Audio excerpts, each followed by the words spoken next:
Somebody drew a penis on my rear window. Oh, that's not very nice.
Well,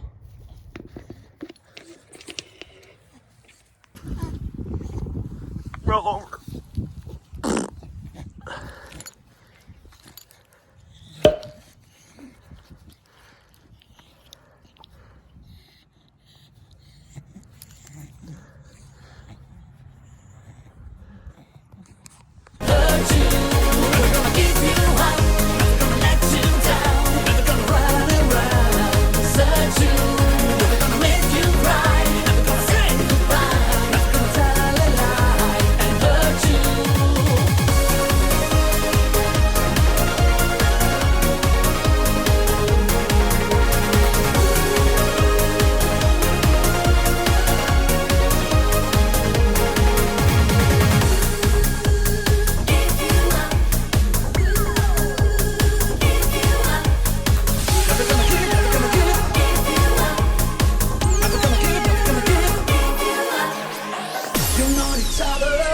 So long, your husband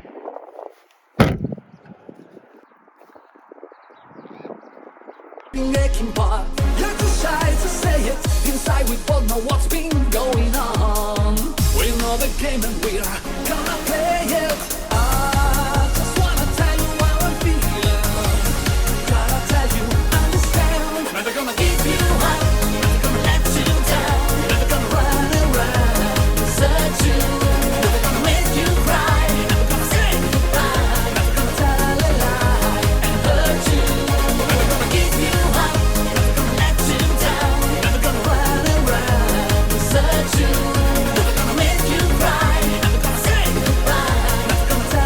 So these are my track tires, and I was just looking at them.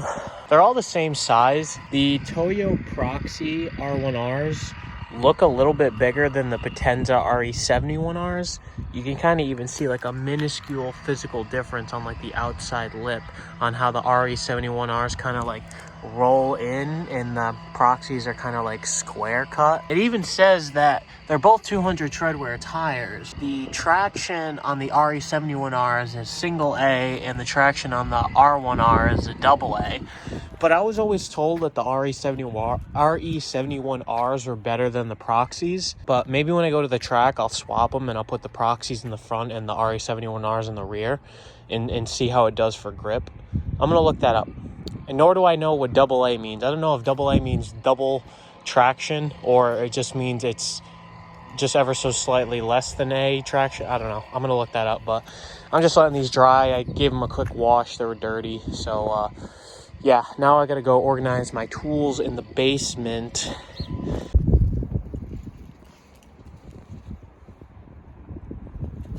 Celica's good to go for the track day. Everything's pretty much ready. I'm gonna hold my horses on the Celica and turn to the Miata and just do a couple of things on it. Mostly just look at it and go over it. I can't race with these wheels on this, so I need to kind of change them out. Still semi-structural over here, but it's not. Actually, I take that back. But I want to. This car does need a whole lot of work before I even think about taking it to the track.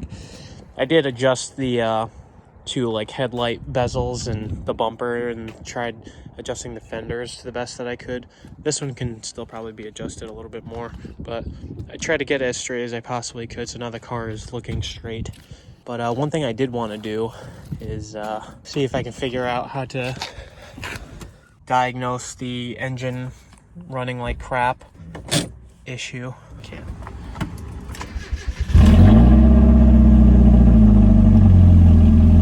Yeah, it's got a check engine light.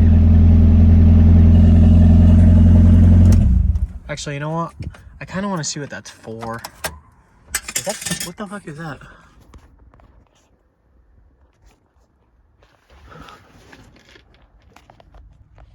Somebody drew a penis on my rear window. Oh, that's not very nice.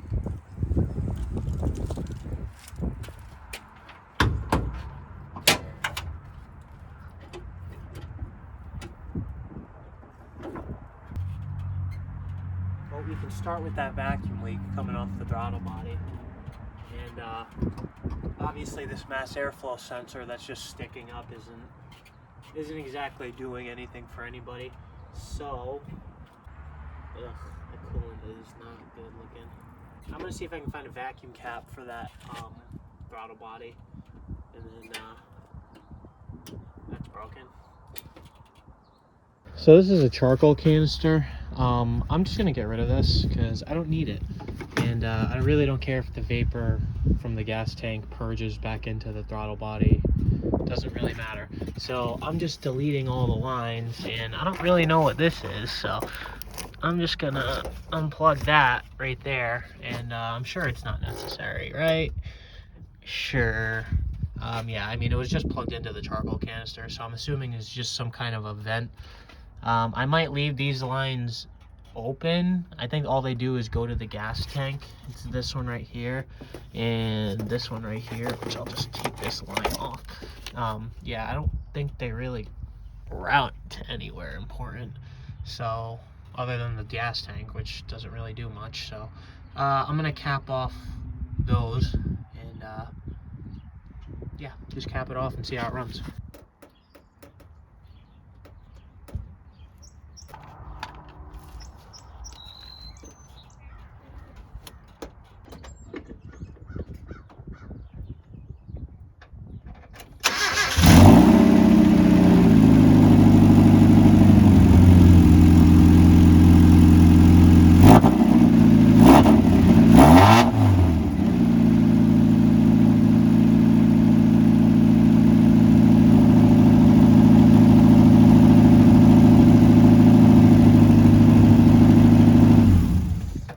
Alright, well, it idles a lot better, but it still has a check engine light on, so I'm going to see what is causing that. And in order to do that, I need to jump 2 terminals on the diagnostic port inside the engine bay. I don't know which terminals they are. I have to check. It's like TE1 to T something. I don't know. It's different for Miatas and Toyotas. So I'm going to look that up and see which ones I have to jump and see how I count the check engine lights to see what the code is. So let me go ahead and do that. So I got my safety pin.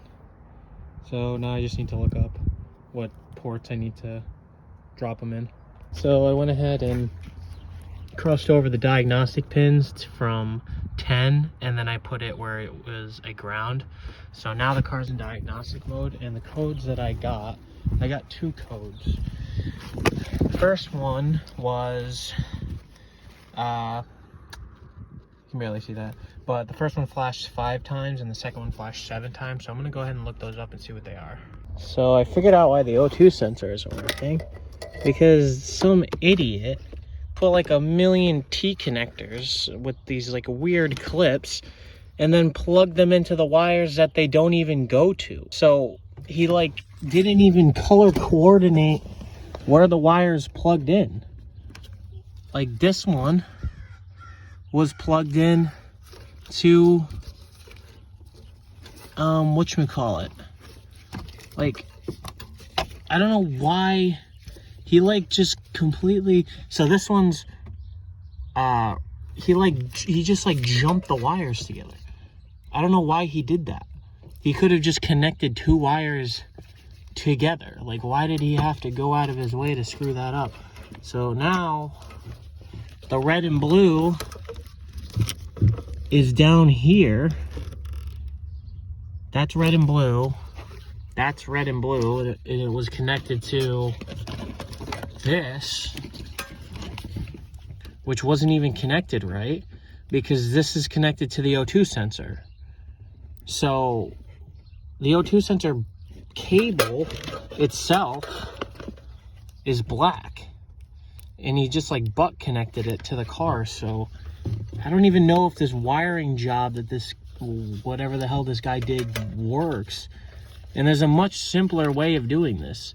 You can still reconnect these 2 wires together. I don't know why he like put this massive just loop of wire and just didn't even connect these the right way. I guess I'm just gonna have to pull back on the loom. He probably did it because he was getting scared that he was running out of wire right here. So whether these are even connected or not is beyond me. So I'm going to take it apart and look at it. It's gonna need a new O2 sensor anyway, because it wasn't even really connected. It was just wiggling. So that's probably why that code is flashing. So yeah, so I'm gonna go ahead and wait. I'm not gonna do it right now, but now I know what the problem is. So I'm gonna go and order an O2 sensor and stuff like that, and then yeah, I'm gonna save it for another video. So it's a single sensor O2, and there it is, not connected to anything. And here's the factory plug. I don't know why. So I'm assuming he might have had trouble with the plug, considering it's red and blue, and it's right there. And I'm going to assume that for some reason he didn't plug it in here because maybe the connector was bad, because it looks like he taped it up with some type of electrical tape trying to backtrack it. So I don't know that though. It could just work and this guy could just be an idiot. So I'm gonna get a new O2 sensor and plug it into the OEM spot, because instead of just rerouting it throughout the entire insides of the car and then doing this like crazy wiring job where he put like a bunch of these crappy connectors here. I mean, actually, you know what? I can't even get mad. It looks a lot neater than what I would do, but still, it's confusing to me, and I don't know why. And yeah, I'm just gonna do it the way I know, and then there you go. Problem solved.